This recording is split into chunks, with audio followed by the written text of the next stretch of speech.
And check out the view from the CTV Skywatch camera looking out to the southwest there. Yeah, we're seeing that cloud cover move in. Very similar to what we saw late in the day yesterday. Area of higher humidity south of the border, even higher than what we're seeing here, which is only 57%.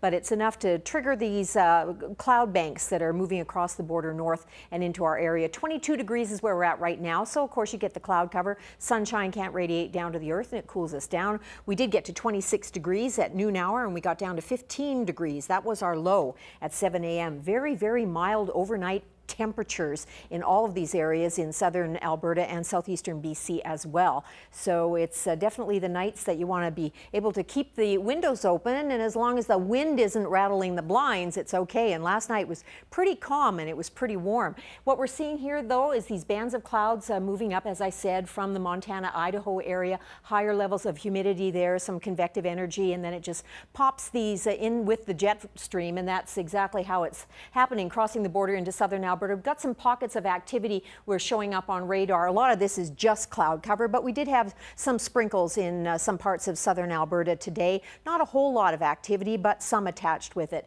And what we're looking at with the forecaster is that cloud cover continuing into the overnight hours tonight. We'll certainly see that, but it'll start to clear out as we head into dawn. We've got an area of high pressure just developing in the mountain areas, and that is expected to push into southern Alberta tomorrow, clearing out our skies and giving us mostly sunny skies tomorrow with just some high thin cloud. Now, if that area of high pressure, and a lot of people are already asking about Saturday because there's a lot of weddings. Brittany's having a wedding. She was on Facebook this morning, and a lot of walks as well. That area of high pressure holds true. We should be in good stead for the weekend, but we'll continue to see how well that area of high pressure develops. We've got some wreck house winds in Newfoundland. In southern Quebec, some areas of heavy rainfall, and then some cloud cover through the Maritimes. Big low pressure center is rotating through eastern Canada. Central areas of the country from the Quebec border all the way out to Alberta into parts of BC, looking fairly calm and getting calmer in the preceding days. In the days following today's forecast, we'll be looking even sunnier. 25 degrees in Edmonton right now. We've got 28 in Kelowna. We've got a sun and cloud mix in Vancouver. We've got sun and cloud in Whitehorse as well. Fairly cloudy though in Yellowknife, and that's reflected in the temperature, which is just right around 10 degrees. It did drop to 9 just an hour ago, so it's getting a little more heat right now, if you want to call that heat. East Kootenay, 26 degrees for a daytime high tomorrow. You have lots of sunshine for you. Crow's Nest Pass, sunny tomorrow, 23 degrees for a daytime high and not too windy.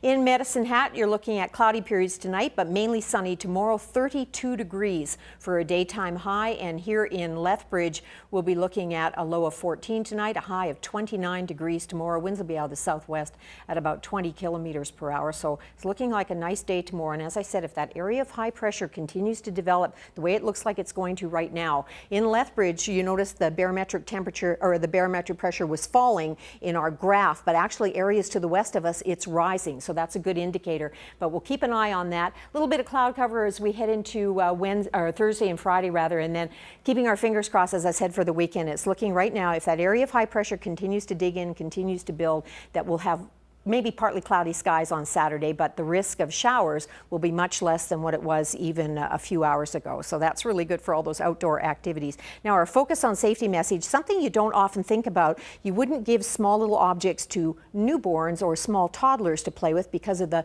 choking risk. Well, it's the same thing with young puppies, kittens, that sort of thing. Make sure that the toys that they're playing with are big enough that they're not going to get stuck. As we know, those little guys like to put everything in their mouths, much like little babies. And that's our focus on safety message for this week. Have a good night, everyone. Talk to you on Twitter and Facebook tomorrow morning.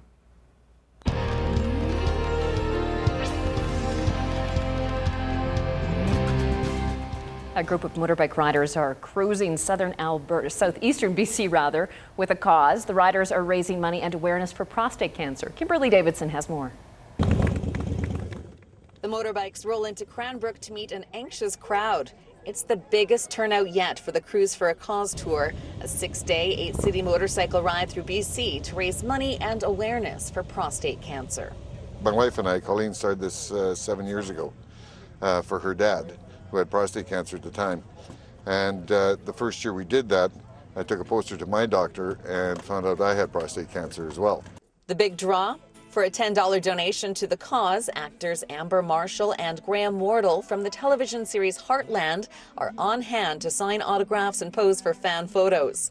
Wardle says he lost his own grandfather to the disease. I think men are a lot more closed with how they feel about certain things, so this is great to bring awareness to something that's not as known. Guys don't like going to the doctor, but they need to.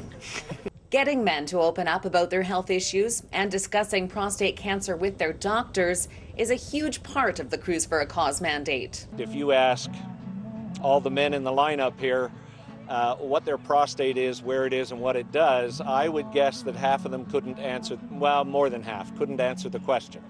The Cranbrook event raised $1,700 for the Prostate Cancer Foundation of BC, the most money raised at any stop so far on the tour. Kimberly Davidson, CTV News, Cranbrook.